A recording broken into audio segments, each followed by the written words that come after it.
11টা আমল। 1 নাম্বার খাঁটি তওবা করা, 2 নাম্বার ইস্তেগফার অর্থাৎ আল্লাহ তাআলার নিকটে ক্ষমা প্রার্থনা করা, 3 নাম্বার ক্ষমার আশায় আল্লাহর কাছে দোয়া করা, 4 নাম্বার রাসূল করিম সাল্লাল্লাহু আলাইহি সাল্লামের অনুসরণ করা, 5 নাম্বার আযান দেওয়া, 6 নাম্বার গুনাহ হয়ে যাওয়ার পরে সুন্দর করে ওযু করে 2 রাকাত নামাজ পড়ে আল্লাহর নিকটে দোয়া করা, 7 নাম্বার 5 ওয়াক্ত নামাজ আদায় করা। 5 ওয়াক্ত নামাজ পড়বো না? অবশ্যই পড়বো, এটা তো ফরজ, তারপরেও ফজিলত কত।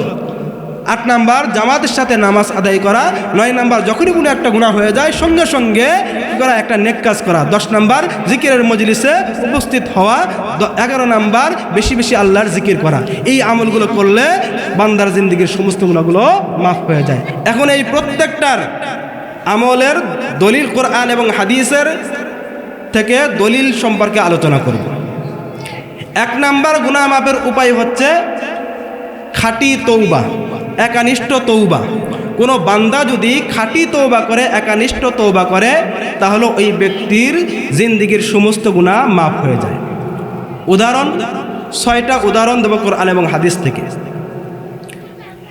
1 নাম্বার উদাহরণ হচ্ছে আল্লাহ রাব্বুল আলামিন সূরা তাহরীমের 8 নাম্বার আয়াতের ভিতরে বলেন, ইয়া আইয়ুহাল্লাযীনা আমানু তুবু ইলাল্লাহি তাওবাতান নাসুহা আসা রাব্বুকুম আন ইউকাফফিরা আনকুম সাইয়্যাতিকুম। আল্লাহ রাব্বুল আলামিন বলেন, হে ঈমানদারগণ, তোমরা আল্লাহ রাব্বুল আলামিনের নিকটে খাঁটি তওবা করো, একানিষ্ঠ তওবা করো। তোমরা যদি খাঁটি তওবা করো, আশা করা যায় আল্লাহ রাব্বুল আলামিন তোমাদের জিন্দেগীর তামাম গুনাহগুলো মাফ করে দিবেন। 2 নাম্বার উদাহরণ হলো সুনানে ইবনে মাজাহ শরীফের রওয়ায়াত হাদিস নাম্বার 4250 عن عبد الله بن مسعود رضي الله تعالى عنه قال قال رسول الله صلى الله عليه وسلم التائب من الذنب كمن لا ذنب له। রাসূল করিম সাল্লাল্লাহু আলাইহি ওয়াসাল্লাম বলেন, গুনাহ থেকে তওবাকারী ব্যক্তি নিষ্পাপ ব্যক্তির সমতুল্য। আল্লাহ রসুল বলেন, যে ব্যক্তি গুনাহ থেকে খাঁটি তওবা করে সেই ব্যক্তি কেমন গুনাহ থেকে পবিত্র হয়ে যায়? যেমন একজন গুনাহ থেকে নিষ্পাপ ব্যক্তির মতো পবিত্র হয়ে যায়। 3 নাম্বার উদাহরণ সুনানে ইবনে মাজাহ শরীফের রওয়ায়াত হাদিস নাম্বার 4251 عن أنس رضي الله تعالى عنه قال قال رسول الله صلى الله عليه وسلم كل بني آدم خطاؤون وخير الخطائين التوابون। রাসূল করিম সাল্লাল্লাহু আলাইহি ওয়াসাল্লাম বলেন, সমস্ত আদম সন্তানই গুনাহগার, আর গুনাহগারদের মধ্যে আল্লাহর নিকটে সবচাইতে প্রিয় হলো তওবাকারীগণ। আল্লাহ রাসূল বলেন, সমস্ত আদম সন্তানই গুনাহগার, কিন্তু গুনাহগারদের মধ্যে থেকে যারা আল্লাহর নিকটে তওবা করে, এই তওবাকারীগণই হচ্ছে আল্লাহর নিকটে সবচাইতে বেশি প্রিয়। 4 নাম্বার উদাহরণ সুনানে ইবনে মাজাহ শরীফের রওয়ায়াত হাদিস নাম্বার 4253 عن عبد الله بن عمرو رضي الله تعالى عنه قال قال رسول الله صلى الله عليه وسلم إن الله عز وجل لا يقبل توبة العبد ما لم يغرغر। রাসূল করিম সাল্লাল্লাহু আলাইহি ওয়াসাল্লাম বলেন, মানুষের রূহ কণ্ঠাগত হওয়ার আগ পর্যন্ত, অর্থাৎ মৃত্যুর পূর্ব মুহূর্ত পর্যন্ত, সাকারাতুল মওতের পূর্ব মুহূর্ত পর্যন্ত যদি কোনো আল্লাহর বান্দা খাঁটি তওবা করে, আল্লাহ রাব্বুল আলামিন ওই সময় পর্যন্ত তার তওবাকে কবুল করেন। ওই সময় আল্লাহ রাব্বুল আলামিন তার তওবাকে কবুল করে তার জিন্দেগীর তামাম গুনাহগুলো মাফ করে দেন। সুবহানাল্লাহ। রাসূল বলেন, কোনো ব্যক্তি যদি মৃত্যু সাকারাতুল মউত, মৃত্যুর যন্ত্র শুরু হয়েছে, এর আগেও যদি তওবা করে, তাহলে আল্লাহ রাব্বুল আলামিন তার তওবা কবুল করে তার জিন্দেগীর সমস্ত গুনাহ মাফ করে দেন।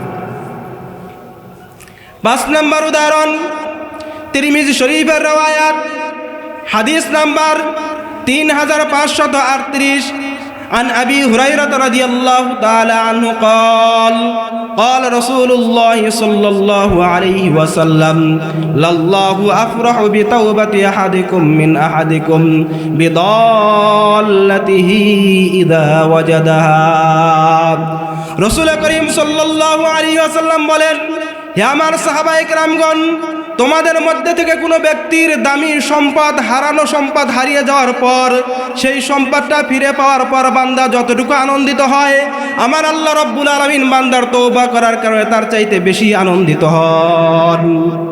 আল্লাহ রসুল বলেন, কোনো ব্যক্তির দামি সম্পদ হারিয়ে যাওয়ার পর আবার সেই সম্পদটা যখন বান্দা ফিরে পায়, এই হারানো সম্পদ ফিরে পাওয়ার পর বান্দা যেই পরিমাণ আনন্দিত হয়, বান্দার তওবার কারণে আল্লাহ রব্বুল আলামিন তার চাইতে আরো বেশি আনন্দিত হয়। 6 নম্বর উদাহরণ, মুসলিম শরীফের রওয়ায়াত, হাদিস নাম্বার 6882 আন আবি মুসা রাদিয়াল্লাহু তাআলা আনহু قال قال رسول الله صلى الله عليه وسلم إن الله عز وجل يبسط يده بالليل ليتوب مسيء النهار ويبسط يده بالنهار ليتوب مسيء الليل حتى تطلع الشمس من مغربها رسول كريم صلى الله عليه وسلم বলেন, দয়াময় আল্লাহ রাত্রের বেলায় তার দয়ার হাত, ক্ষমার হাত সম্প্রসারিত করে রাখেন, বিছায়া রাখেন, যাতে করে দিনের গুনাহগার বান্দারা আল্লাহর নিকটে তওবা করে তাদের জিন্দেগির সমস্ত গুনাহ মাফ করাইতে পারে।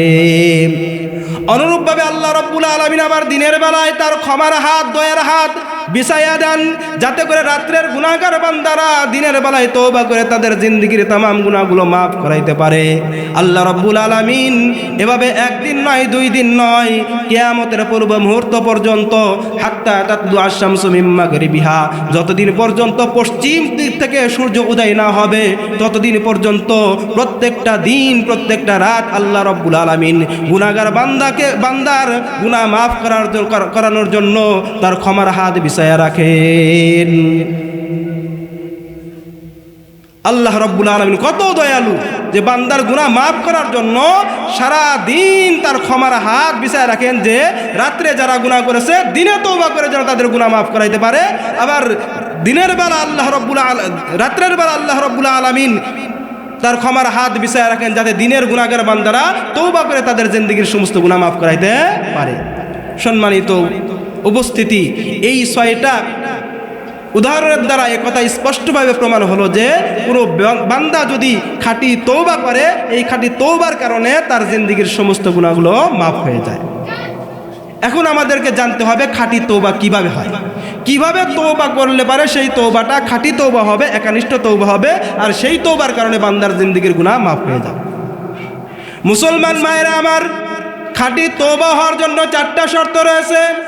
1 নাম্বার শর্ত হচ্ছে, আপনি যেই গুনাহ থেকে তওবা করবেন সর্বপ্রথম আপনাকে সেই গুনাহটা ছেড়ে দিতে হবে, সেই গুনাহ থেকে আপনাকে ফিরে আসতে হবে। 2 নাম্বার শর্ত হচ্ছে, আপনি যেই গুনাহটা করেছেন সেই গুনাহর জন্য আপনাকে অনুতপ্ত হতে হবে, লজ্জিত হতে হবে। আরে আসলে এই কাজটা তো আমি উচিত করি নাই, ঠিক করি নাই, আমি জঘন্যতম একটা অপরাধ করেছি, নিজে নিজে লজ্জিত হতে হবে। মুসলিম শরীফের রওয়ায়াত, রাসূল করিম সাল্লাল্লাহু আলাইহি ওয়াসাল্লাম বলেন, আত-তাওবাতু নাদামুন আন-নাদামু তাওবাতুন। আল্লাহ রাসূল বলেন, অনুশোচনাই হলো তওবা। 3 নাম্বার শর্ত হচ্ছে, ভবিষ্যতে এই গুনাহটা আপনি কোনোদিন করবেন না, এই ব্যাপারে আপনাকে ওয়াদাবদ্ধ হতে হবে, প্রতিজ্ঞা করতে হবে, দৃঢ় সংকল্প করতে হবে, আমি আর জিন্দেগিতে এই গুনাহটা কখনো করব না। 4 নাম্বার শর্ত হচ্ছে, আপনার গুনাহটা যদি কোনো বান্দার হক সম্পর্ক হয়ে থাকে, ওই বান্দার হকটা আগে পরিশোধ করতে হবে। বান্দার হক যদি আপনি নষ্ট করে থাকেন, তাহলে ওই হকটা পরিশোধ না করা পর্যন্ত আপনার তওবা কবুল হবে না। এই 4টা শর্ত যদি কোনো বান্দার তওবার ভিতরে পাওয়া যায়, তাহলে ওই ব্যক্তির তওবাটা হবে খাঁটি তওবা, আর এই খাঁটি তওবার কারণে ওই ব্যক্তির জীবনের সমস্ত গুনাহগুলো মাফ হয়ে যাবে। মুসলমান ভাইরা আমার, গুনাহ মাফের 2 নাম্বার উপায় হলো, 2 নাম্বার আমল হলো ইস্তেগফার তথা ক্ষমা প্রার্থনা করা।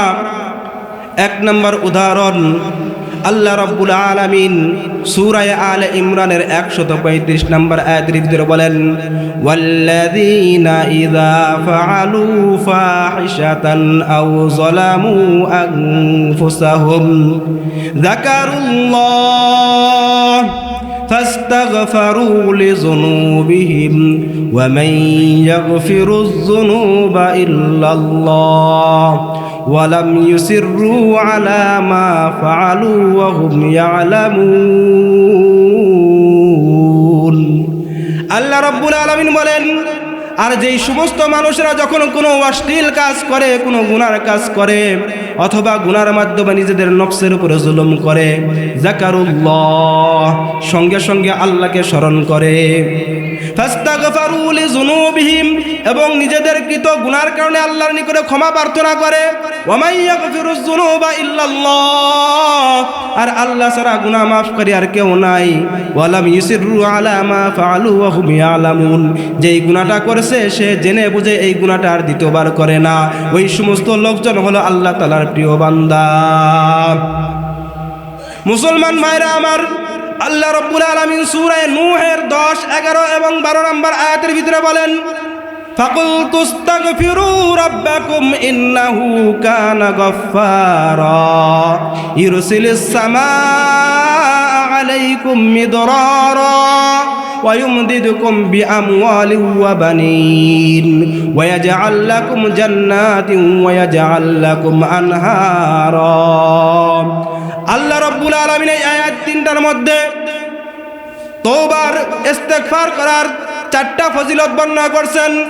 1 নাম্বার ফজিলত হলো যখন কোনো বান্দা ইস্তেগফার করে, আল্লাহ তাআলার নিকটে ক্ষমা প্রার্থনা করে, আল্লাহ রাব্বুল আলামিন ওই বান্দার জিন্দেগীর तमाम গুনাহগুলো মাফ করে দেন। ফাকুলতু আস্তাগফিরু রাব্বাকুম ইন্নাহু কানা গাফফারা আল্লাহ রাব্বুল আলামিন বলে, তোমরা তোমাদের প্রভুর নিকটে ইস্তেগফার করো, ক্ষমা প্রার্থনা করো, ইন্নাহু কানা গাফফারা নিশ্চয়ই তিনি অত্যন্ত ক্ষমাশীল। ইস্তেগফারের 2 নাম্বার ফজিলত হলো কোনো বান্দা যদি ইস্তেগফার করে, আল্লাহ রাব্বুল আলামিন আসমান থেকে নিয়ামতের বৃষ্টি বর্ষণ করে, রহমত বরকতের বৃষ্টি বর্ষণ করেন। ওয়া ইউরসিলিস সামাআ আলাইকুম মিদরারা কোনো বান্দা যদি ইস্তেগফারের আমল করে, আল্লাহ রাব্বুল আলামিন আসমান থেকে নিয়ামতের বৃষ্টি বর্ষণ করেন। 3 নম্বর ফজিলত হলো ওয়া ইউমদিদুকুম বিআমওয়ালি ওয়া বানিন আল্লাহ রাব্বুল আলামিন বলে, বান্দা তুমি যদি ইস্তেগফারের আমল করো, আমার নিকটে যদি ক্ষমা প্রার্থনা করো, আমি আল্লাহ রাব্বুল আলামিন তোমাকে সম্পদের মাধ্যমে তোমাকে সাহায্য করব। ওয়া ইউমদিদুকুম বিআমওয়াল আমি তোমাকে সম্পদের মাধ্যমে তোমাকে সাহায্য করব। যেই সম্পদের জন্য আমরা 24টা ঘন্টা মেহনত করি, সারা দিন সারা রাত মাথার ঘাম পায়ে ফেলে সম্পদ উপার্জনের জন্য মেহনত করি, পরিশ্রম করি, যেই সম্পদ উপার্জন করার জন্য হালাল হারামের তাওয়াক্কা করি না, যেই সম্পদ উপার্জনের জন্য একজনের গলায় ছুরি চালাই, যেই সম্পদ উপার্জন করার জন্য আমরা একজনের বুকে গুলি চালাই, কোনো হারাম হালালের তাওয়াক্কা করি না, আল্লাহ রাব্বুল আলামিন বান্দা তোমার কিছুই করতে হবে না, তুমি ইস্তেগফারের আমল করো। তুমি যদি ইস্তেগফারের আমল করো, আমি আল্লাহ রাব্বুল আলামিন তোমাকে সম্পদ দ্বারা সাহায্য করব। ওয়া ইউমদিদুকুম বিআমওয়ালি ওয়া বানিন শুধু তাই নয়, আমি আল্লাহ রাব্বুল আলামিন তোমাকে নেককার সন্তান সন্ততি দ্বারা সাহায্য করব। আজকে দুনিয়ার বুকে আমরা যেই 2টার প্রভাব খাটাই, যেই 2টার গরম দেখাই, 1 নম্বর হচ্ছে ধনবল আর একটা হচ্ছে জনবল, ঠিক না ঠিক? আজকে দুনিয়ার বুকে আমরা যেটার গরম দেখাই, যেটা দিয়ে আমরা শক্তি প্রয়োগ করি, একটা হচ্ছে ধনবল, সম্পদের গরম, সম্পদের সাহায্যে আজকে আমরা প্রভাব খাটাই। 2 নম্বর হচ্ছে জনবল, আমার সন্তান সন্ততি বেশি, আমার লাঠি বেশি, আমার লোকজন বেশি, ওই লোককে দেখে সবাই ভয় পায়। আল্লাহ রাব্বুল আলামিন বলেন, বান্দা তুমি ইস্তেগফারের আমল করো, ক্ষমা প্রার্থনা করো আমার নিকটে, আমি আল্লাহ রাব্বুল আলামিন তোমাকে সম্পদ দ্বারাও সাহায্য করব এবং তোমাকে নেককার সন্তান দ্বারাও সাহায্য করব। শুধু তাই নয়, আল্লাহ রাব্বুল আলামিন বলে, এগুলো তো দুনিয়াতে, আখিরাতেও এর চাইতে ভালোটা আছে। ওয়ায়াজআল লাকুম জান্নাতিন ওয়ায়াজআল লাকুম আনহারা আল্লাহ রাব্বুল আলামিন বলেন, বান্দা তুমি ইস্তেগফারের আমল করো, আমি আল্লাহ রাব্বুল আলামিন তোমাকে জান্নাতের মধ্যে জান্নাত দান করব এবং জান্নাতের ভিতরে তোমার জন্য দুধের নহর, মধুর নহর এবং তোমার জন্য শরাবের নহর জারি করে দেব। এর দ্বারা বোঝা গেল যে ইস্তেগফার যদি আল্লাহ তাআলার নিকটে ক্ষমা চাওয়া হয়, ক্ষমা প্রার্থনা করা হয়, তাহলে আল্লাহ রাব্বুল আলামিন তার গুনাহগুলো মাফ করে দেন। 3 নম্বর উদাহরণ মুসলিম শরীফের রওয়ায়াত হাদিস নাম্বার 6882 عن أبي هريرة رضي الله تعالى عنه قال قال رسول الله صلى الله عليه وسلم قال الله تعالى عز وجل إذا أذنب عبدا আল্লাহ রাব্বুল আলামিন বলেন, যখন জনৈক বান্দা গুনাহ করে, একজন বান্দা যখন গুনাহ করে, অতবার গুনাহ করার পর বান্দা বলে, আল্লাহ আমি তো গুনাহ করেছি, তুমি আমার গুনাহগুলো ক্ষমা করে দাও। আল্লাহ রাব্বুল আলামিন তখন খুশি হয়ে বলেন, আমার বান্দা গুনাহ করেছে, আমার নিকটে ক্ষমা প্রার্থনা করেছে, আমার বান্দা জানে তার এমন একজন মালিক আছে, এমন একজন রব আছে যিনি গুনাহসমূহকে ক্ষমা করার যোগ্যতা রাখেন, এমন একজন রব আছে যিনি গুনাহর কারণে শাস্তি প্রদান করে। একথা বলার পর বান্দা আবার গুনাহ করে, আবার আল্লাহর নিকটে ক্ষমা প্রার্থনা করে, বলে আল্লাহ আমি তো দ্বিতীয়বার গুনাহ করেছি, আমার গুনাহগুলো ক্ষমা করে দাও। আল্লাহ রাব্বুল আলামিন বলেন, বান্দা গুনাহ করেছে এবং আমার নিকটে ক্ষমা প্রার্থনা করেছে, বান্দা জানে তার এমন একজন প্রভু আছে যিনি হলেন তার গুনাহসমূহকে ক্ষমা করার যোগ্যতা রাখেন, যিনি গুনাহর কারণে শাস্তি প্রদানের যোগ্যতা রাখেন। একথা বলার পর বান্দা তৃতীয়বার আবার গুনাহ করে, আবার ক্ষমা প্রার্থনা করে। আল্লাহ রাব্বুল আলামিন খুশি হয়ে বলেন, বান্দা তুমি আমার সাথে আমার গুনাহ করেছো, তৃতীয়বার গুনাহ করার পরে আমার নিকটে ক্ষমা প্রার্থনা করেছো, আমি আল্লাহ রাব্বুল আলামিন তোমার জিন্দেগীর তামাম গুনাহগুলো মাফ করে দিলাম। এর দ্বারা বোঝা গেল যে যদি কোনো বান্দা ইস্তেগফারের আমল করে, আল্লাহ তাআলার নিকটে গুনাহ করার পরে ক্ষমা প্রার্থনা করে, আল্লাহ রাব্বুল আলামিন তার জিন্দেগীর সমস্ত গুনাহগুলো মাফ করে দেন। গুনাহ মাফের 3য় নাম্বার উপায় ছিল হচ্ছে যে ক্ষমার আশায় আল্লাহ তাআলার নিকটে দোয়া করা। তিরমিজি শরীফের হাদিস নাম্বার 3540 রাসূল করিম সাল্লাল্লাহু আলাইহি ওয়াসাল্লাম বলেন, হাদিসে কুদসির ভিতরে আল্লাহ রাব্বুল আলামিন বলেন, বান্দা যখন আল্লাহ রাব্বুল আলামিন বলেন, হে আদম সন্তান, তোমরা যদি আমার নিকটে যতদিন পর্যন্ত আমাকে ডাকবে এবং ক্ষমার আশায় আমার নিকটে দোয়া করবে, তোমার গুনাহ যত বেশি হোক না কেন, আমি আল্লাহ রাব্বুল আলামিন তোমার জিন্দেগীর সমস্ত গুনাহগুলো মাফ করে দেব। আল্লাহ রাব্বুল আলামিন আরো বলেন, হে আদম সন্তান, তোমার গুনাহ যদি আসমানের কিনারা পর্যন্ত পৌঁছে যায়, তারপরেও ক্ষমার আশায় আমি আল্লাহর নিকটে দোয়া করো, আমি আল্লাহ রাব্বুল আলামিন তোমার জিন্দেগীর তামাম গুনাহগুলো মাফ করে দেব। আল্লাহ রাব্বুল আলামিন আরো বলেন, হে আদম সন্তান, তোমরা যদি আসমান পর্যন্ত গুনাহ করে, জমিন পর্যন্ত গুনাহ করে, সমস্ত আসমান জমিন ভরপুর করে গুনাহ করে আমার নিকটে ক্ষমা প্রার্থনা করো, আমি আল্লাহ রাব্বুল আলামিন তোমার জিন্দেগীর তামাম গুনাহগুলো মাফ করে দেব। গুনাহ মাফের 4 নাম্বার উপায় হচ্ছে রাসূল করিম সাল্লাল্লাহু আলাইহি ওয়াসাল্লামের অনুসরণ করা। রাসূল করিম সাল্লাল্লাহু আলাইহি ওয়াসাল্লামের অনুসরণ করলে বান্দার জিন্দেগীর তামাম গুনাহগুলো মাফ হয়ে যায়।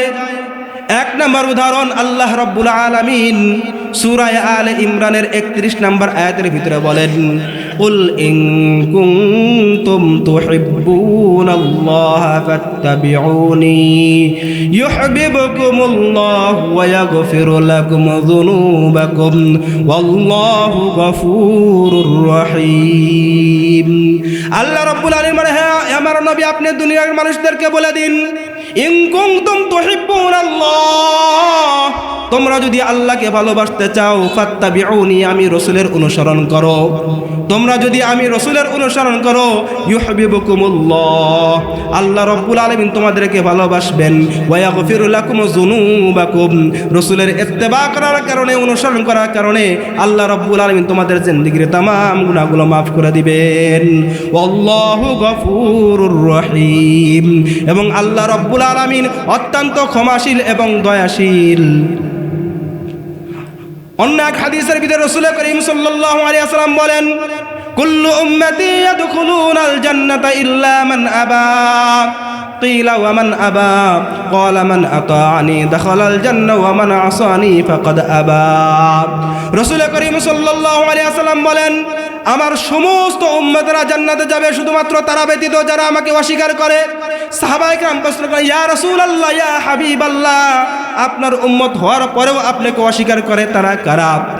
قال من أطاعني دخل الجنة রাসূল করিম সাল্লাল্লাহু আলাইহি ওয়াসাল্লাম বলেন যারা আমি নবীর অনুসরণ করে তারা জান্নাতে যাবে ওয়া মান আসানি ফাকাদ আবা আমার যেই সমস্ত উম্মতেরা আমাকে অস্বীকার করে আমার নাফরমানি করে আমার কথা মানে না তারাই হলো আমাকে অস্বীকার করে আর তারাই হলো জাহান্নামে যাবে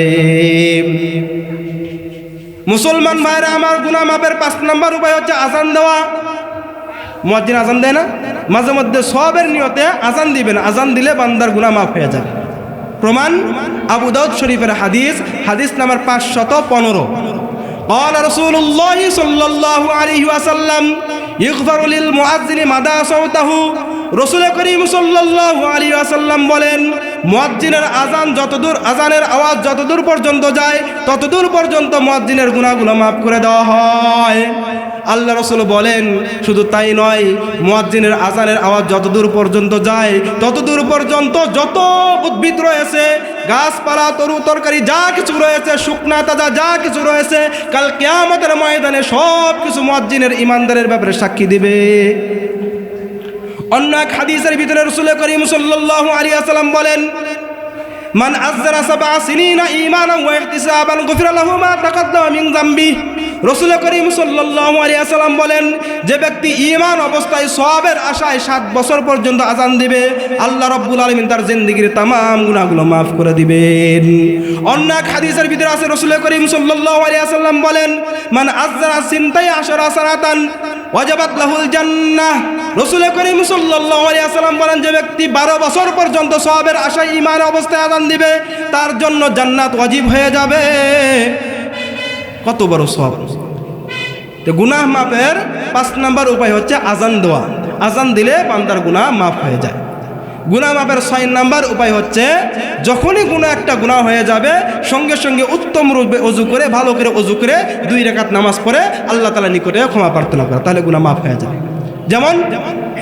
হযরত আবু বকর সিদ্দিক রাদিয়াল্লাহু তাআলা থেকে বর্ণিত রাসূল করিম সাল্লাল্লাহু আলাইহি ওয়াসাল্লাম বলেন যখন কোনো বান্দা একটা গুনাহ করে গুনাহ করার পর উত্তম রূপে সুন্দর করে ওযু করে 2 রাকাত নামাজ পড়ে 2 রাকাত নামাজ পড়ার পর আল্লাহ তাআলার নিকটে গুনার জন্য ক্ষমা প্রার্থনা করে আল্লাহ রাব্বুল আলামিন সঙ্গে সঙ্গে তার গুনাহটা maaf করে দেন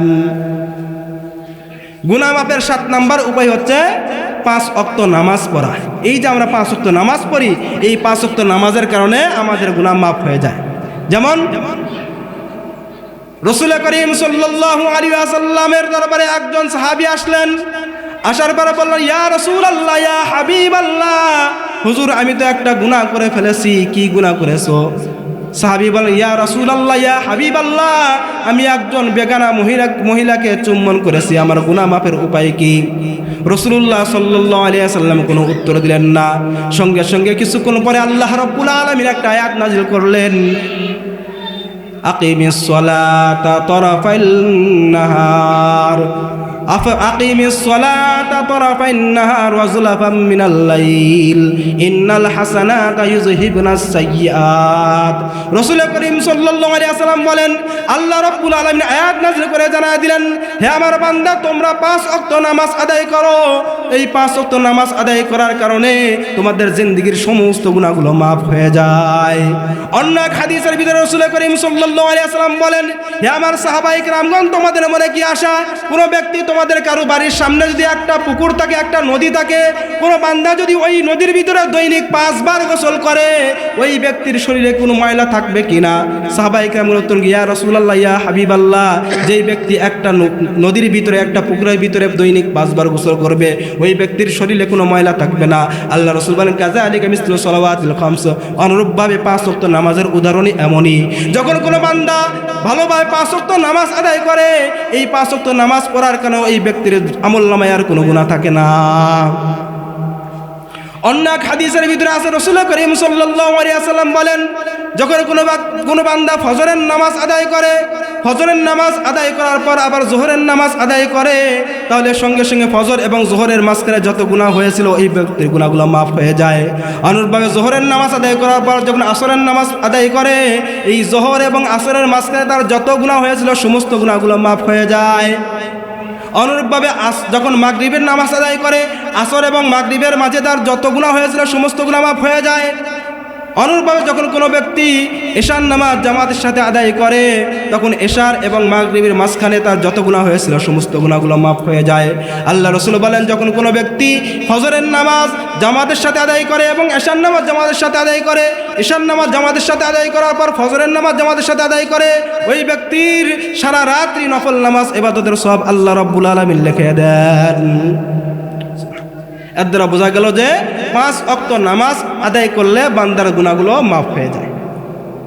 অনুরূপভাবে যদি কোনো বান্দা জামাতের সাথে নামাজ আদায় করে, জামাতের সাথে নামাজ আদায় করলে বান্দার গুনাহ মাফ হয়ে যায়। যেমন রাসূল করিম সাল্লাল্লাহু আলাইহি ওয়াসাল্লাম বলেন, একজন সাহাবী আমার দরবারে আসলো, আসার পর বলতে, ইয়া রাসূলুল্লাহ, ইয়া হাবিবাল্লাহ, আমি এমন একটা অপরাধ করেছি যেই অপরাধের কারণে শরীয়তের শাস্তি আমার উপর আসে, সুতরাং আমাকে শাস্তি দিন। রাসূল করিম সাল্লাল্লাহু আলাইহি ওয়াসাল্লাম কিছুই বললেন না। ইতিমধ্যে নামাজের সময় হয়ে গেল। রাসূল করিম সাল্লাল্লাহু আলাইহি ওয়াসাল্লাম সাহাবীকে নিয়ে জামাতের সাথে নামাজ আদায় করলেন। জামাতের সাথে নামাজ আদায় করার পর ওই সাহাবী আবার বললেন, ইয়া রাসূলুল্লাহ, ইয়া হাবিবাল্লাহ, আমি তো জঘন্য অপরাধ করেছি যেই অপরাধ করার কারণে শরীয়তের শাস্তি আমার উপর ওয়াজিব হয়, আমাকে শরীয়তের শাস্তি দিন। আল্লাহ রাসূল বললেন, এইমাত্র তুমি জামাতের সাথে নামাজ পড়ছো কিনা? হ্যাঁ, আমি এইমাত্র জামাতের সাথে নামাজ আদায় করেছি। আল্লাহ রাসূল বলেন, এই জামাতের সাথে নামাজ আদায় করার কারণে আল্লাহ রাব্বুল আলামিন তোমার সমস্ত গুনাহগুলো মাফ করে দিয়েছেন। এর দ্বারা বোঝা গেল জামাতের সাথে নামাজ আদায় করলে বান্দার গুনাহ মাফ হয়ে যায়। গুনাহ মাফের 9 নাম্বার উপায় হলো যে যখনই কোনো গুনাহ হয়ে যায় সঙ্গে সঙ্গে এই গুনাহটার কাফারা স্বরূপ একটা নেক আমল করা। যেমন তখন থেকে আমার যদিও যখন কোনো একটা গুনাহ হয়ে যায় সঙ্গে সঙ্গে আমি কাফারা স্বরূপ একটা নেক আমল করতাম। আল্লাহ রাসূল বলেন, আবু যর, যখনই তোমার থেকে একটা গুনাহ হয়ে যায় সঙ্গে সঙ্গে এই গুনাহটার কাফারা স্বরূপ তুমি একটা নেক কাজ করো, একটা ভালো কাজ করো, তাহলে এই তোমার ভালো কাজটা তোমার এই গুনাহটাকে একবারে নিশ্চিহ্ন করে দেবে, একবারে মিটিয়ে দিবে। গুনাহ মাফের 10 নাম্বার আমল হচ্ছে জিকিরের মজলিসে, যেই সমস্ত মজলিসে আল্লাহর জিকির করা হয়, যেই সমস্ত মজলিসে আল্লাহর প্রশংসা করা হয়, যেই সমস্ত মজলিসে আল্লাহর গুণকীর্তন করা হয়, যেই সমস্ত মজলিসে কোরআন এবং হাদিসের আলোচনা করা হয়, এই সমস্ত মজলিসে উপস্থিত হওয়া, শরীক হওয়া। তাহলে আল্লাহ রাব্বুল আলামিন এই শরীক হওয়ার কারণে, জিকিরের মজলিসে শরীক হওয়ার কারণে তার জিন্দেগীর তামাম গুনাহগুলো মাফ করে দেন। উদাহরণ, বুখারী শরীফের রওয়ায়াত, রাসূল করিম সাল্লাল্লাহু আলাইহি ওয়াসাল্লাম বলেন, আল্লাহর একদল ফেরেশতা আছে, তাদের কাজ হলো, ডিউটি হলো সারা পৃথিবীর ভিতরে ঘুরে ঘুরে বেড়ানো। সারা পৃথিবীর ভিতরে ঘুরে ঘুরে বেড়ায় দেখে কোন জায়গায় আল্লাহ তাআলার গুণকীর্তন করা হইতেছে, আল্লাহ তাআলার জিকির করা হইতেছে। যখনই তারা এইরকম কোনো মজলিস পেয়ে যায় যেই মজলিসের ভিতরে আল্লাহ রাব্বুল আলামিনের জিকির করা হইতেছে, যেই মজলিসের ভিতরে আল্লাহ রাব্বুল আলামিনের জিকির করা হইতেছে, যেই মজলিসের ভিতরে আল্লাহ তাআলার পবিত্রতা সম্পর্কে বর্ণনা করা হইতেছে, ওই সমস্ত ফেরেশতারা তারা সবাইকে ডেকে বলে, আসো আসো, এই যে একটা মজলিস পেয়ে গেছি। তখন সমস্ত ফেরেশতারা এসে একবার জমিন থেকে নিয়ে একবার আরশে আজিম পর্যন্ত তারা সবাই সারিবদ্ধভাবে ওই মজলিসকে ডেকে নেয়। আল্লাহ রাব্বুল আলামিন ফেরেশতাদেরকে জিজ্ঞাসা করে, আমার ফেরেশতারা এই সমস্ত লোকজন কি করে? তারা উত্তর দেয়, রব্বুল আলামিন এই সমস্ত মানুষেরা সবাই একত্রিত হয়ে আপনার গুণকীর্তন করতেছেন, আপনার জিকির করতেছেন, আপনার পবিত্রতা বর্ণনা করতেছেন। আল্লাহ রাব্বুল আলামিন উত্তর দেন, হে আমার ফেরেশতারা, তারা কি কখনো আমাকে দেখেছে কিনা? সমস্ত ফেরেশতারা বলে, ইয়া আল্লাহ, তারা তো কখনো আপনাকে দেখে নাই। আল্লাহ রাব্বুল আলামিন বলেন, হে আমার ফেরেশতারা, তারা যদি আমাকে দেখতো তাহলে কি করত? ফেরেশতারা উত্তর দেয়, ইয়া রাব্বুল আলামিন, তারা যদি আপনাকে দেখতো আরো বেশি বেশি আপনার জিকির করত, আরো বেশি আপনার গুণকীর্তন করত, আরো বেশি আপনার প্রশংসা করত, আরো বেশি বেশি আপনার পবিত্রতা বর্ণনা করত। আল্লাহ রাব্বুল আলামিন বলেন, তারা কি চায়? ফেরেশতারা বলে, ইয়া রাব্বুল আলামিন, এই সমস্ত মানুষ সবাই একত্রিত হয়ে আপনার জান্নাতকে চায়। আল্লাহ রাব্বুল আলামিন বলেন, হে আমার ফেরেশতারা, তারা কি কখনো জান্নাত দেখেছে কিনা? ফেরেশতারা উত্তর দেয়, রব্বুল আলামিন, তারা কখনো জান্নাত দেখে নাই। আল্লাহ রাব্বুল আলামিন বলেন, তারা যদি জান্নাত দেখতো তাহলে কি করত? ফেরেশতারা বলেন, ইয়া রাব্বুল আলামিন, তারা যদি জান্নাত দেখতো তাহলে জান্নাত পাওয়ার জন্য আরো বেশি বেশি আপনার নিকটে জান্নাত চাইতো, আরো বেশি বেশি আপনার জান্নাত চাওয়ার জন্য পাগল হয়ে যাইতো। আল্লাহ রাব্বুল আলামিন বলে, হে আমার ফেরেশতারা, এরা কিসের থেকে মুক্তি চায়? ফেরেশতারা বলে ইয়া রব্বুল আলামিন, তারা জাহান্নাম থেকে মুক্তি চায়। আল্লাহ রাব্বুল আলামিন বলেন, হে আমার ফেরেশতারা, তারা কখনো জাহান্নাম দেখেছে কিনা? ফেরেশতারা বলেন, ইয়া রব্বুল আলামিন, তারা তো কখনো জাহান্নাম দেখে নাই। আল্লাহ রাব্বুল আলামিন বলেন, হে আমার ফেরেশতারা, তারা যদি জাহান্নাম দেখতো তাহলে কি করতো? ফেরেশতারা উত্তর দেয়, রব্বুল আলামিন, তারা যদি জাহান্নাম দেখতো তাহলে জাহান্নাম থেকে মুক্তি চাওয়ার জন্য আরো পাগল হয়ে যাইতো, আরো বেশি বেশি আপনার নিকটে জাহান্নাম থেকে মুক্তি চাইতো। আল্লাহ রাব্বুল আলামিন বলেন, হে আমার ফেরেশতারা, তোমরা সবাই সাক্ষী থাকো, আমি আল্লাহ রাব্বুল আলামিন তাদের সবার জীবনের সমস্ত গুনাহ মাফ করে দিয়েছি। শুধু তাই নয়, তোমরা সাক্ষী থাকো, আমি আল্লাহ রাব্বুল আলামিন তাদের সবার জন্য জান্নাতকে ওয়াজিব করে দিয়েছি। তোমরা সাক্ষী থাকো, আমি আল্লাহ রাব্বুল আলামিন তাদের সবাইকে জাহান্নাম থেকে মুক্তি দান করে দিয়েছি। এর দ্বারা বোঝা গেল যে যেই সমস্ত মজলিসে আল্লাহ রাব্বুল আলামিনের জিকির করা হয়, আল্লাহ রাব্বুল আলামিনের গুণকীর্তন করা হয়, আল্লাহ তাআলার প্রশংসা বর্ণনা করা হয়, ওই সমস্ত মজলিসে উপস্থিত থাকা, তাহলে আল্লাহ রাব্বুল আলামিন জিন্দেগীর সমস্ত গুনাহগুলো মাফ করে দেন। গুনাহ মাফের 11 নম্বর উপায় হলো বেশি বেশি আল্লাহর জিকির করা। যেমন বুখারী শরীফের রওয়ায়াত, রাসূলুল্লাহ সাল্লাল্লাহু আলাইহি ওয়াসাল্লাম বলেন, যদি কোনো ব্যক্তি দৈনিক 100 বার সুবহানাল্লাহি ওয়া বিহামদিহি সুবহানাল্লাহিল আযীম এই দোয়াটা পাঠ করবে, যদি কোনো ব্যক্তি 100 বার দৈনিক পাঠ করে, রাসূল করিম সাল্লাল্লাহু আলাইহি ওয়াসাল্লাম বলেন, আল্লাহ রাব্বুল আলামিন তার জিন্দেগীর तमाम গুনাহগুলো মাফ করে দেন। যদিও নাকি তার গুনাহগুলো সমুদ্রের ফেনার চাইতে বেশি হয়, তারপরেও আল্লাহ রাব্বুল আলামিন তার জিন্দেগীর तमाम গুনাহগুলো মাফ করে দেন। বুখারী শরীফের সর্বশেষ হাদিস, রাসূল করিম সাল্লাল্লাহু আলাইহি ওয়াসাল্লাম বলেন, দুইটা বাক্য এমন রয়েছে যেগুলো জবানে অতি হালকা, উচ্চারণে অতি সহজ, কিন্তু আল্লাহ রাব্বুল আলামিনের নিকটে অতি প্রিয় এবং মিজানের পাল্লায় অনেক ভারী। রাসূলুল্লাহ সাল্লাল্লাহু আলাইহি ওয়াসাল্লাম বলেন, সুবহানাল্লাহি ওয়া বিহামদিহি সুবহানাল্লাহিল আযীম। বুখারী শরীফের সর্বশেষ হাদিস, আল্লাহ রাসূল বলেন, দুইটা বাক্য এমন রয়েছে যে এই দুইটা বাক্য উচ্চারণে অনেক সহজ, সবাই উচ্চারণ করতে পারে। সুবহানাল্লাহি ওয়া বিহামদিহি সুবহানাল্লাহিল আযীম, আমিও উচ্চারণ করতে পারবো, সবাই উচ্চারণ করতে পারবে। সহজ না? সুবহানাল্লাহি ওয়া বিহামদিহি সুবহানাল্লাহিল আযীম। এই বাক্য দুইটা জবানে অনেক হালকা, উচ্চারণে অনেক সহজ, কিন্তু হাবিবাতান ইলার রহমান, রহমানের নিকটে অনেক প্রিয়। সাকিলাতান ফিল মিজান, এবং মিজানের পাল্লায় অনেক ভারী। সুবহানাল্লাহি ওয়া বিহামদিহি সুবহানাল্লাহিল আযীম, অনেক সহজ না? এগুলো আমরা আমল করতে পারি না? অবশ্যই আমল করতে পারি। আমরা বিভিন্ন জায়গায় বিভিন্ন গীবত শিকায়ত কইরা, বিভিন্ন গল্প কইরা সময় নষ্ট করি, অথচ আমরা যদি যেখানে বসে বসে এই আমলগুলো করি, এই দোয়াটা পড়ি, তাহলে কত সওয়াব হবে। অন্য এক হাদিসের ভিতরে আছে, রাসূল করিম সাল্লাল্লাহু আলাইহি ওয়াসাল্লাম বলেন, জান্নাতবাসীরা যখন জান্নাতে যাবে, তারা জান্নাতে যাওয়ার পরে কোনো জিনিস সম্পর্কে আফসোস করবে না, শুধুমাত্র একটা জিনিস সম্পর্কে তারা আফসোস করবে। কোন জিনিস? তারা দুনিয়াতে থাকার পরে, দুনিয়াতে যেই সময়টা তারা জিকিরহীন অবস্থায়, জিকির না করা, অহেতুক জিকির সারাপ অতিবাহিত করছে, ওই সময় সম্পর্কে তারা আফসোস করবে। তারা বলতে থাকবে, হায় রে, আজকে আমরা সামান্য পরিমাণ জিকির করছি, এটার কারণেই আল্লাহ রাব্বুল আলামিন আমাদেরকে এত নিয়ামত দিয়েছেন, এত মর্যাদা বৃদ্ধি করে দিয়েছেন। আজকে যদি দুনিয়ার ভিতরে যেই সময়গুলো আমরা অহেতুক নষ্ট করেছি, জিকির সারা করাইছি, ওই সময়গুলো যদি আমরা বেশি বেশি জিকির করতাম, আজকে আমাদের মর্যাদা আরও কত বেশি হইত।